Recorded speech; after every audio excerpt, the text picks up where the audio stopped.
السلام علیکم ورحمۃ اللہ وبرکاتہ۔ محترم ناظرین کرام، اللہ رب العزت نے قیامت کے بارے میں قرآن مجید میں کھول کر بتایا ہے، اور اللہ کے نبی صلی اللہ علیہ وسلم نے اس کی بہت ساری نشانیاں ذکر فرمائی ہیں۔ قیامت کب آئے گی وہ اللہ رب العزت نے کوئی متعینہ وقت نہیں بتایا، لیکن اللہ کے نبی نے کچھ نشانیاں بتائی ہیں۔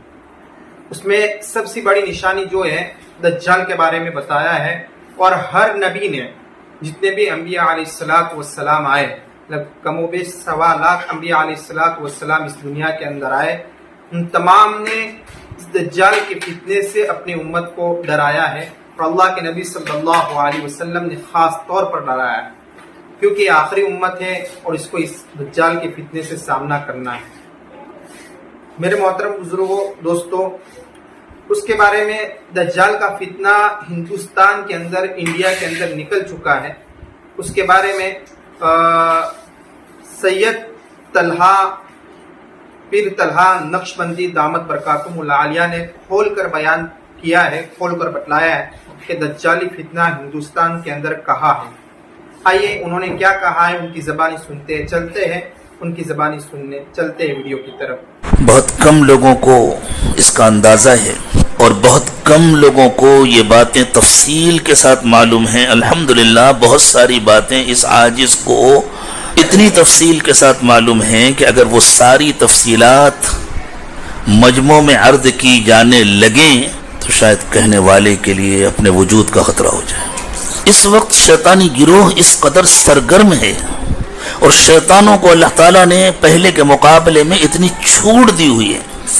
بعض روایات سے معلوم ہوتا ہے کہ رسول اکرم صلی اللہ علیہ وسلم نے یہ بات ارشاد فرمائی تھی کہ بہت سارے سرکش جنوں کو، شیاطین کو سیدنا سلیمان علیہ السلام نے بند کر کے سمندر میں ڈال دیا تھا، اور ان کی آزادی اور رہائی کی ایک مدت مقرر تھی۔ بعض روایات سے اندازہ ہوتا ہے کہ رسول اکرم صلی اللہ علیہ وسلم نے یہ ارشاد فرمایا کہ جب دجال کا خروج قریب آئے گا تو وہ جن رہا کر دیے جائیں گے، وہ شیاطین رہا کر دیے جائیں گے، اور وہ سب دجال کے گروہ میں شامل ہو جائیں گے۔ بعض اہل دل کا ادراک ہے کہ وہ وقت آ چکا ہے، وہ شیاطین رہا ہو چکے ہیں اور وہ دجالی گروہ میں شامل ہو گئے۔ شیاطین کا خاص عمل ہوتا ہے جادو۔ بنی اسرائیل نے جب جادو کی نسبت سیدنا سلیمان علیہ السلام کی طرف کی، یہ بہت منتخب مجمع ہے، اس لیے میں صرف اشاروں میں گفتگو کر رہا ہوں، ہر بات کی تفصیل نہیں کی جا سکتی اور ہر بات کی تفصیل کرنا مناسب بھی نہیں ہوتا۔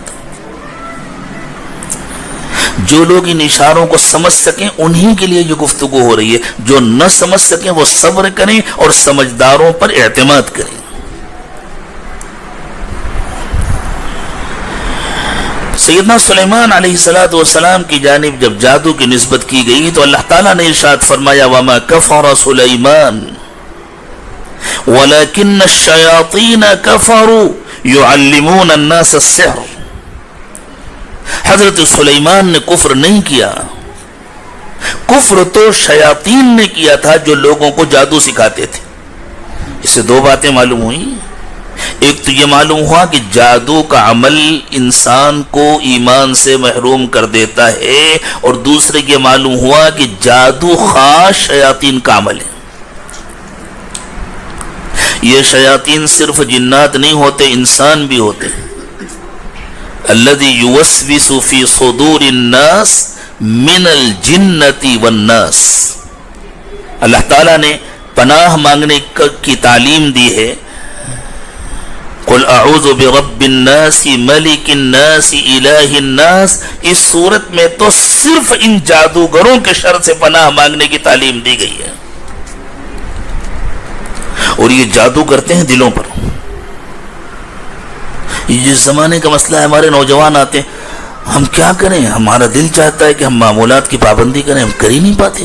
ہمارا دل چاہتا ہے کہ ہم نماز پڑھیں، ہم پڑھ ہی نہیں پاتے، نماز میں دل ہی نہیں لگتا، نماز کے لیے جانے کا دل نہیں چاہتا، گناہ چھوڑنا چاہتے ہیں لیکن چھوڑ نہیں پاتے.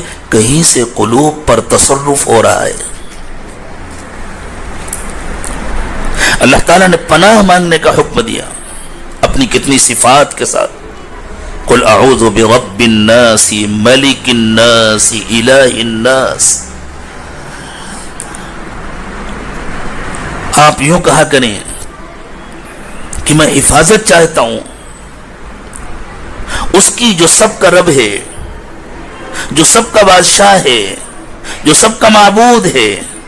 کس چیز سے حفاظت چاہتا ہوں؟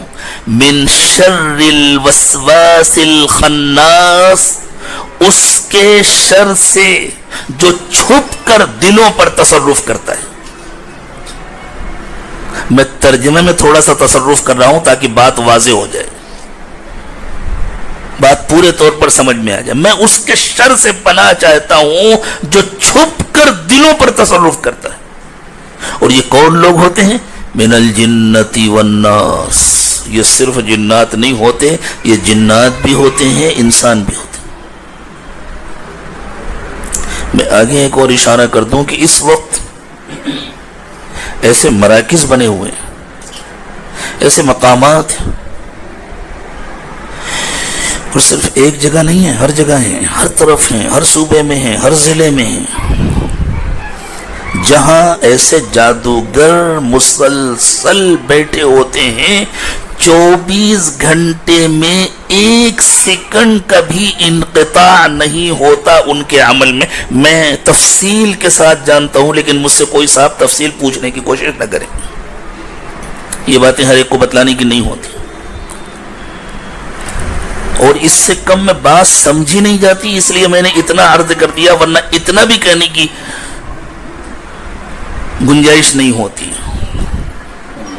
وہاں یہ حال ہے کہ جو ڈیوٹی بدلتی ہے وہاں پر 24 گھنٹے میں، تو ایک جماعت آ کر بیٹھ جاتی ہے، اپنا کام شروع کر دیتی ہے، تب پہلے والے اٹھ کر جاتے ہیں تاکہ ایک سیکنڈ کبھی انقطاع نہ ہونے پائے. ہمارے ملک میں بھی ہو رہا ہے، اسرائیل میں بھی ہو رہا ہے. سو رہے ہیں مسلمان،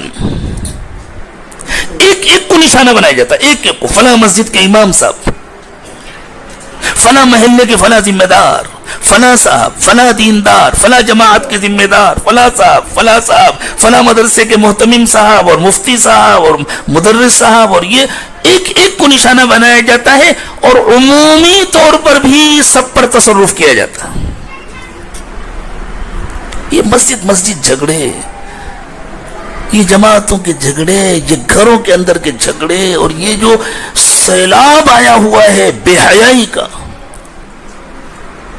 اور نوجوانوں بہت ہوشیار رہو، فیس بک کے ذریعے اور یوٹیوب کے ذریعے بھی جادو کیا جاتا ہے.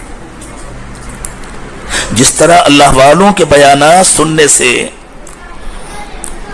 ان کی روحانی توجہات سننے والوں کے دلوں پر اثر انداز ہوتی ہیں، بالکل اسی طرح بہت سارے پروگرام ہیں فیس بک میں اور یوٹیوب میں جن کو دیکھنے اور سننے سے جو منفی تصرفات کیے جا رہے ہیں وہ قلوب پر اثر انداز ہوتے ہیں.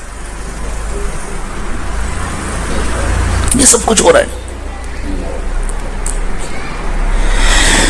اس سے بچ جانا انسان کے بس میں نہیں ہے. دوستو، آپ نے سید پیر طلحہ صاحب نقشبندی قاسمی دامت برکاتہ العالیہ کو سنا. انہوں نے بہترین انداز کے اندر دجالی فتنوں کے بارے میں بتایا ہے. دوستو، اس بھارت کے اندر دجالی فتنے بہت سارے رونما ہو چکے ہیں. آپ کو پتا ہے ایک شکیل بن حنیف کے نام سے ایک فتنہ رونما ہوا ہے، اور ایک اور مہاراشٹر کے اندر ایک اور فتنہ رونما ہوا ہے.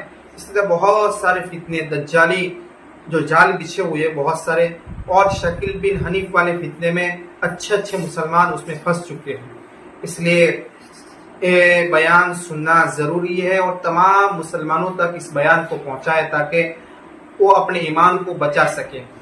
اس ویڈیو کے متعلق آپ کی کیا رائے آپ کمنٹ باکس میں ضرور لکھیں. ویڈیو کو زیادہ سے زیادہ شیئر کریں، سبسکرائب کریں اور لائک ضرور کریں. ملتے نیکسٹ ویڈیو میں. السلام علیکم ورحمۃ اللہ وبرکاتہ.